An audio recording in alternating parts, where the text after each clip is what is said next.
Thanks for the invite. Well, when I was thinking about what do I want to talk about here, there was, I guess, 100 different things I could have talked about. But because I've met Stephen recently in a Dungeons and Dragons based event, I thought I'd talk about role-playing games in higher education, particularly. So apologies to Stephen that you might have heard a few of these notes before, but we'll talk about a couple of projects I've been involved in with role-playing games, but really want to finish off with a kind of prospective slide to see what everybody else is doing, because I really think this is a massive untapped area. My evidence for that is the peer-reviewed literature, if we can judge that as a quality, around the use of role-playing games in the higher education setting, and I'll outline my cause as we go through. So I'm not one for ceremony, so if you want to talk to me as we're going through, feel free to interrupt. That's not a problem at all. Okay, so when you've got a group of people who are interested in games, the slide where you talk about what games are is always a bit of a risque kind of move. But I do have a slide on what are tabletop role-playing games. You never know. People may be playing other types of games and not role-playing games. I mean, but for those of you who do know about it, I want you to think about some of the core principles of role-playing games and how they map into classic pedagogies that have been prevalent in higher education for years and still persist, because that's where the heart of where this comes. And certainly I'm sure you've been in a conversation, if you do game stuff, where you've had to convince someone that doing Dungeons and Dragons type adventures in your level 7 academic class is a valid pedagogic concept. So role-playing games are effectively, I like to describe them as collective storytelling games. Of course, there's like anything in life, crisp flavors, types of cars. There's loads of different variations that do slightly different things, but they're effectively collective storytelling games. And in the very classic idea, the story exists solely in the minds of those people playing it. So through the art of description and narration, people are telling each other what they're doing. And, you know, the level of imagination never ceases to amaze me, particularly when you see games involving young players, how they can not only imagine entire worlds, but towns within those worlds, what happens in those towns, what's on the menus on those taverns in those towns, and hundreds of people who live in their worlds and their motivations, their alliances, and those kind of things is quite an impressive thing. And when you talk about things like creativity and innovation as some key tools in any academic profession across higher education, you know, you can see immediately why I'm attracted to role-playing games. They tend to be narrative driven, often in role-playing games. One person takes the lead as chief storyteller, sometimes called the games master or dungeon master. I'm obviously focusing on Dungeons and Dragons, but everyone else drives it. Most role-playing games that I've played do involve an element of chance, usually through the roll of a dice or a pack of cards, drawing, or some tables, which adds that element of unexpected to it. Despite the kind of tropes that pervade in the literature, it's not all about, you know, my +2 battle axe and slaying orcs. You know, they can be very characterful and very non-combat driven role-playing games. So I think I've probably said enough about role-playing games as a concept and idea, and I'll say a little bit more about why I think they're particularly important in a minute. But let's get to the crux, which is the research. So I've become interested in role-playing games and Dungeons and Dragons for, I don't know, very recently, I suppose, probably only about 3.5 years that I've been doing game-based learning, board games, for much longer. And I began by sort of starting to collect, I think, pretty much every published article that talks specifically about Dungeons and Dragons in any context. The list is about, you know, 60 or 70 kind of academic sources long.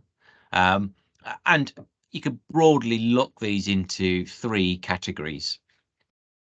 So work that talks about mental health, and the literature there is really divided into 2 pools. One pool, clinical studies, so using it as a therapeutic intervention, and one in a non-clinical setting, obviously, and more about, you know, connectiveness and social adhesion and those kind of things. The second tranche of literature is all about social development, as using it overtly as an inclusion strategy or measuring it indirectly as it empowers certain demographics or small groups of communities. And the third tranche of literature is very much around using it overtly as a pedagogic tool. you know, if you read pedagogic literature like I have to, and like to, I guess, you see that it really does span from the kind of theoretical, conceptual, all the way down to the practice-based stuff. And this is definitely the practice-based kind of stuff. So I've made a role-playing game for topic X in discipline X, and here's my evaluation of it. So there's a fair few examples of that. So I did that, and about this time, you can tell from the news headlines, the pandemic was well underway, and I kept seeing these kind of popular news press type articles pop up. COVID-19, Dungeons and Dragons got us through lockdown, etc., etc. And I started to probe more into the literature, and I found the literature wanting, though there are some good studies in there. There's far too many of them are based on very, very small sample numbers. Sometimes just one gaming group of 4 or 5 people, over a long period of time. So very isolated case studies and making pretty grandiose kind of claims about it. And on the other end, there were some slightly more robust studies, but I felt like they've really lost the essence of what Dungeons and Dragons was actually about by trying to make it more applicable to a wider audience. So I started my own journey on research. Just to note, there are a couple of good books on Dungeons and Dragons, and there's a new one coming out soon, Dungeons and Dragons Studies, but run by an Australian group who I'm in contact with, and feature on my reference list quite heavily. So my first kind of foray into Dungeons and Dragons research was really around COVID-19, and I'm sure I'm not the only one who went from being my social life involved about being outside and doing stuff outside. My break from my family was playing games, to suddenly realizing I can't do that anymore.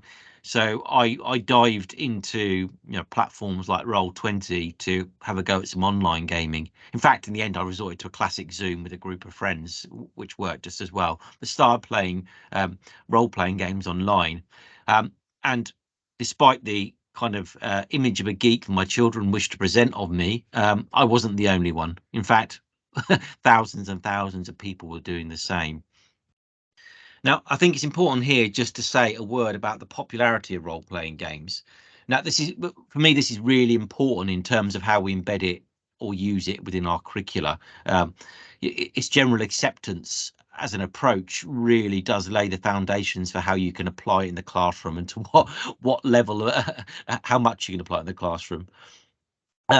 So, I mean, these numbers are always really hard to kind of work out, but they do estimate there's around 50 million people in the world who've played Dungeons and Dragons, which sounds like a large number. Quite importantly, during the pandemic, the revenue rose 24% for Wizards of the Coast. And recently, the last year's sales that I've got the data for, it rose 33% on that 24%. So a net worth of £816 million. So if you know the history in Dungeons and Dragons, which I'm sure some of you do, when they nearly went bust, this is an incredible turnaround. Dungeons and Dragons Beyond, the platform that supports the game, saw a doubling of subscribers, between 2019 and 2020. Now, people always point to popular cultural icons that kind of help influence these kind of things, and I'm absolutely certain, Stranger Things, Big Bang Theory, Critical Role, etc., have had a pronounced influence in many people's, increase in the idea of Dungeons and Dragons. I also think that Wizards of the Coast have done a lot of work to tidy up their ship. The idea of a bikini-clad princess in or a barbarian wearing a chainmail thong waving a battle axe is long gone from their kind of artwork, and they're much more inclusive in the way that they introduce different characters, characters that have disabilities, etc. ways to play the game in a safe space, etc. Haven't done all the work they needed to do, and there's a lot of literature on there. Yeah, I was waiting for somebody to mention the OGL debacle, which has certainly tarnished their reputation somewhat. But I mean, if you read pieces, that does tend to mostly be from the hardcore players who were there pre the uprising that I've just talked about. So why have I told you what you already know about role-playing games? I think it's really important because it helps us embed these tools. I think the final thing to say is, though it's really hard to work out, the demographic of a dungeon player has changed massively. In that 50, in a survey that they did, they don't disclose the full demographics, but they did say that 42% of their players identify as female. And if you go back to the 1980s and the stereotypical image of a middle-aged bearded man, who playing Dungeons and Dragons, it's good to see that there is some diversity in player types. If you go to any of the big gaming shows, you do see that diversity represented in front of you. So our first paper was about role-playing games and mental health. So it's really just a bit of a literature review and framing, really. And like a lot of people, when this topic gets brought up in newspaper articles and stuff, our early reference points were around the potential negative impacts on role-playing games on mental health. And there's some papers that have talked about, the links between Dungeons and Dragons and psychopathology, Dungeons and Dragons depression, Dungeons and Dragons and juvenile delinquency, Dungeons and Dragons in, more likely to engage with harmful behaviors like, drug abuse and alcohol abuse. And though some of these papers do persist, they've been widely debunked. There's been no studies that provide any kind of firm association between any of those just things I've listed, which I probably didn't need to tell you. But I mean, the idea, Dungeons and Dragons history and some of those famous cases, the missing boy in the sewers, etc., the whole kind of demonology and witchcraft angle of Dungeons and Dragons does persist, particularly in popular news stories about it.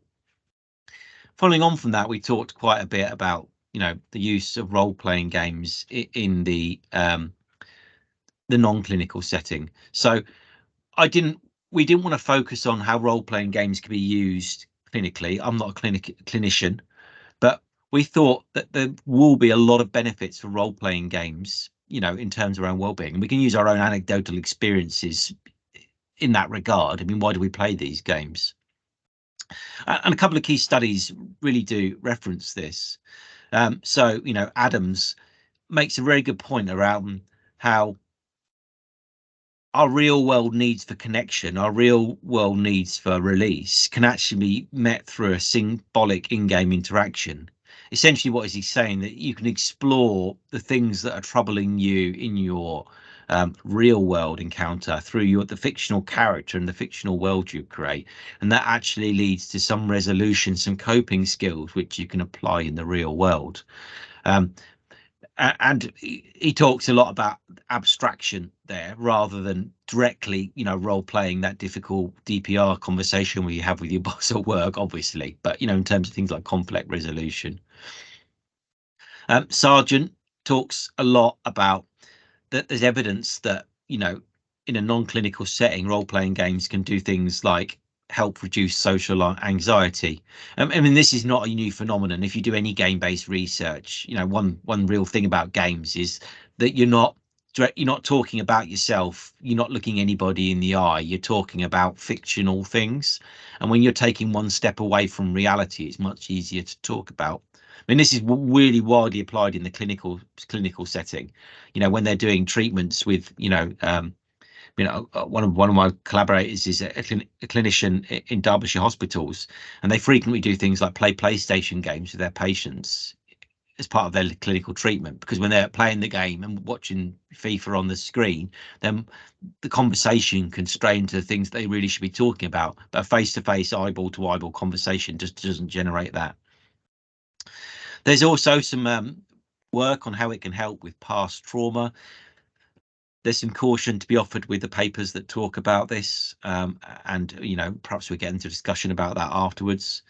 There's even suggestions that can improve, real world social skills by, the difficult conversations you have to have in the game and how you develop relationships within the game. Unless you've got that bloodthirsty player that wants to kill or thief everything, I suppose. Kusel and Quinlan talked about relationship development and skill development, and a safe place to engage in mental health difficulties. They also talk about a place to explore different identities. If you go back to the 1980s game, you could play a gender that you don't identify with. Obviously, you have religious and moral compasses within the game, which may not match your own. And as the game's expanded and we have different races and the ability to have characters that, have mental and physical disabilities as part of the game, a place to explore different identities within a safe gaming environment. Once again, I think a slice of caution needs to be offered with those.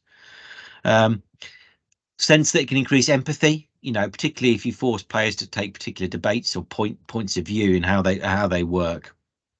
And then there's a whole host of anecdotal stuff, sports and mental health of children and adults, how autistic individuals interact with other. These are papers I'm talking about, but they're often the ones that I highlighted earlier on, which have got very small sample sizes. So we really wrote a position paper, which I'll share at the end if anybody would like to read it. It's only about 5 or 6 sides, and it got it got quite a big reaction in terms of people reaching out to us. Yeah, it's pretty much hashtag geeks are everywhere, and people from all over the the country, including like clinical lead for Birmingham City hospitals, etc. Well, Elaine, yes, come on, let's talk more about this. And you may have seen that we hosted the Dungeons and Dragons in Higher Education research event following that. So it was a position paper, and my last slide in a few minutes time will highlight what we're going to do with this next, and I guess open an invitation to anybody who's interested in working with us. Meanwhile, in another town, another venture, split party, etc. I was particularly interested in skills development. My role at the university is in central services, though I still teach in my discipline, which is biosciences. And I became interested in the idea of skill development. So skill development at universities, in case you don't work at one, is incredibly important, talked about a lot. And we measure our skill development in many ways, but also through the through here, right? Yeah. Good. Sorry, interruption. We also through things like the graduate outcome study, and skill development is obviously embedded in the curriculum taught by academics, but also it's often run by external agencies like the Career Development Service, and they've wrestled for years and years whether or not they do this in curricular, so you do it as part of your taught modules, extracurricular, go along if you want to, or co-curricular, kind of hybrid model of the two.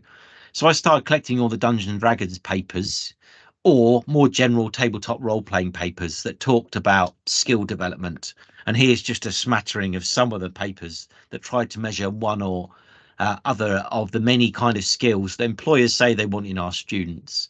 Yeah, I mean, you've all been there when you said, oh, our employers really want these skills. It's become such a cliche in higher education when you say those kind of things, but the big surveys that you see do actually back up these kind of status, and so, and certainly in my case, do our professional societies and regulatory bodies. So with my colleague Dr. Louise Robinson, we decided we're going to create a Dungeons and Dragons adventure that develops employability skills. So I'll take you through the adventure now. So the first time we did this, we did it physically. We did it with a small number of players. There were six players. The players had no experience at all in tabletop role-playing games that they disclosed to us. They did know that they were doing a game-based employability exercise, but not much beyond that. We decided that we were going to go straight into the game. We'll talk about more about it afterwards, but over the years we've been doing game-based learning activities. I've found it's vitally important that the pre or post game experience is in helping consolidate and helping understand what the hell they've just done. But we decided in this case we're going to launch straight in, and we began by asking them to make a character sheet. And there's just an extract of the character sheet here, and you'll notice from the words on the screen that these are not the normal D&D character sheet, and we mapped them into some employability skills that seem to be common across many areas. So we did this in a semi D&D way by using dice and allow them to put the dice in the various boxes they want, and they're making it about themselves, which ones they thought they were best at, which ones they thought they were worst at. We decided after a bit of playing around that we weren't going to make them barbarians and elves. We're going to let them be themselves, so put their own name on it. We were worried about that step into fantasy being one step too far too quickly for people who never played tabletop role-playing games.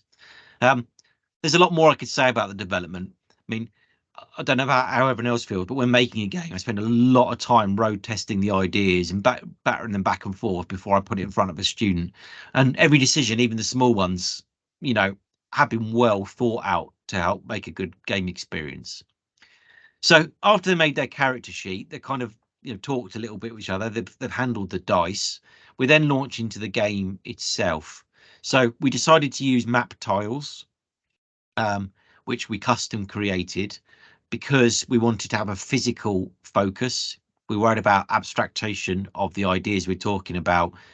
Could be one step too far for those new players. And we also got some little minis that they could use to represent themselves on the map. So we came up with a story, and the story in essence was that I forget the full narrative, and when I go in D&D mode, obviously I do the voice like everybody else, but amongst friends, essentially they're doing a study group in the library late at night. They've got an exam coming, when one by one they all slowly doze off at the table, and they wake up in the room that you can see on the screen here. So we obviously describe the room to them and start with the D&D adventure. Now, having done this adventure now quite a few times, there's a clear arc where in the early parts of the adventure, I'm doing very much almost a choose your own adventure type narration. What would you like to do? Would you like to do this? But very quickly, you can start to withdraw that and be more comfortable with the silences as the players start to take the action themselves. So the adventure we designed is essentially a glorified escape room, I suppose, and each room area's got a small puzzle in it, and they need to solve that puzzle to get out of the room. So in this particular puzzle, there's 4 stone plinths with a black circle marble, a cylinder on the top, and a wooden handle. And in the first version we designed, they need to pull these handles in a certain order, and if they do, the door opens. Pure and simple. We refined it a lot. We designed the puzzles so that there was lots of outs. So if you've got the procrastinating group who take forever, instead of having to pull the handles in the right order, it could be they just need to pull all 4 handles simultaneously. Or if they're really struggling, they just need to pull the right handle. But, like all good DMs, you adapt the adventure to the time it's taking in the room to get them going on. So the way this is linked to employability skills is I DM and my colleague Louise listens, though in later versions I did both things myself. And any time that somebody says something that is linked to one of the employability skills, like they come up with a creative solution about how we could do it, perhaps we could all tie our belts to the levers and pull them down, whatever. I give them a plastic coin. I've got some of those plastic pirate coins, so just slide it across the table. Don't say anything about it, just slide them across. So people very quickly start to amass these coins. And we go through the adventure. Now, one thing that we built in early on, which was a very, very useful idea, was the idea of Itch the Imp. So Itch the Imp is a non-player character, and Itch the Imp basically appears in a cloud of sulphurous smoke every now and again if the players get stuck or not doing what they should be doing. I don't want them to spend the hour there with me stuck in the first room postulating on levers. So Itch the Imp appears. and gives them basically a hint and then disappears. They can't call itch, though they do try sometimes. Itch appears when he wants to, and he's just little imp, and it is really quite a useful structural narrative hook in order to get people working. So they go through the adventure. There's these are the tiles we actually use in the room, printed out on A3 sheets. This one is there's some hidden. They have to observe the coffin in the right way, and there's some directions, and they have to do some logic processing to work on the tiles in a secret order in order to get out. This one has a gargoyle on it, and the gargoyle will open the door for them. They have to speak to him in the right way, and if they ever go wrong, the gargoyle resets and starts the conversation again. It's all about diplomacy and those kind of things. Yeah, it doesn't respond to threats and those kind of things. Each of the corridors have got small little exercises in them in the well. We also put the corridors in as another structural narrative hook. I mean, you've all been in group-based activities with students where you've got the confident student who dominates the conversation. I mean, I made this up on the day, the first time we played it. We started playing and somebody was just taking over. So as they walked down the first corridor, I rolled a dice and said, unfortunately, your character walks into a big, thick, sticky cobweb, and hear the dice clank. And for the next 6 minutes, you can't talk, and started the timer. So basically, that shut them up for 6 minutes and gave somebody else the chance to speak. So use lots of little narrative hooks like that just to make sure everybody else had the chance. If you got a very quiet player in some of the rooms where the observation stuff, you make sure that the incredibly quiet player is the one that spots the thing, and then because they've got to then tell the other players what they've just spotted. It brings them into the game. So it worked. It worked quite well.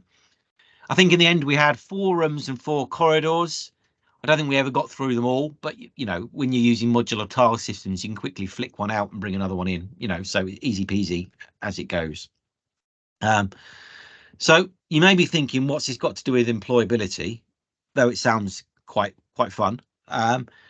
It's back to this character sheet in a way.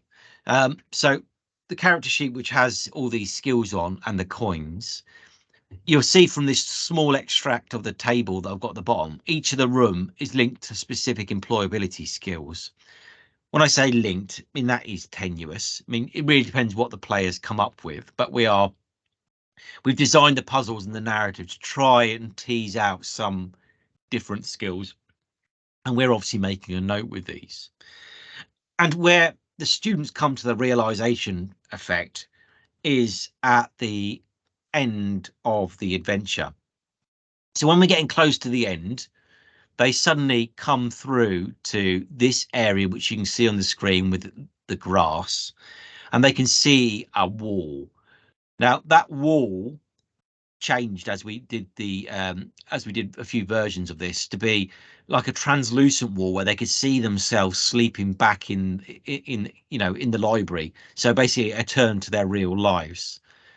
And as they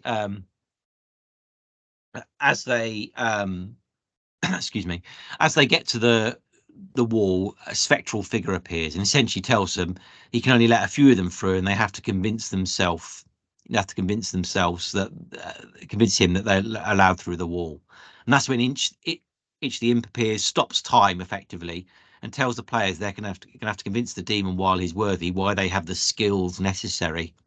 So at this point they can use the coins they've got to up their scores, and they effectively specify an elevator type pitch to convince this spectral demon why they can be let through.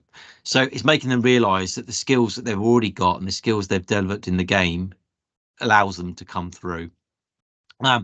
So we do that.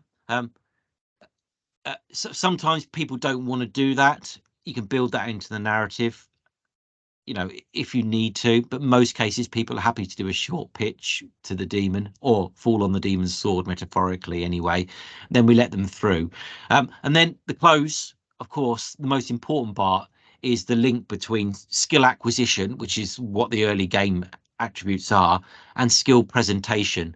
And obviously a degree is also about skill acquisition, and ultimately you've got to present yourself in a CV or an interview or a pitch. So that's the some might say tenuous link to employability skills. And of course, post-session, the framing is absolutely hooked back into our career employability service, into the one-to-one coaching dialogues that they have. So that's the outro for the game, which is as important as the game itself. We made these kind of guides, these kind of things with like scenarios and those kind of things to give hints for people, which, you know, if anybody wants it, I've got it all saved somewhere so other people can play it. So how's it gone? I mean, the obligatory quotes, I suppose, in a way. People always stick up quotes, cherry pick a few quotes. So I did this, we've done this game a few times on a small group. So small groups, we all know the limitations, etc. In the so before the COVID pandemic, we did this at a conference we had a room about 50 people. And in that game, we adapted it. We made a dungeon master kind of sheet. One person agreed to be the dungeon master. And in the environment we're in almost every group, there's somebody who is confident enough to be a storyteller or played a game before who's happy to read out the script. So they acted as us, and then we were floaters then.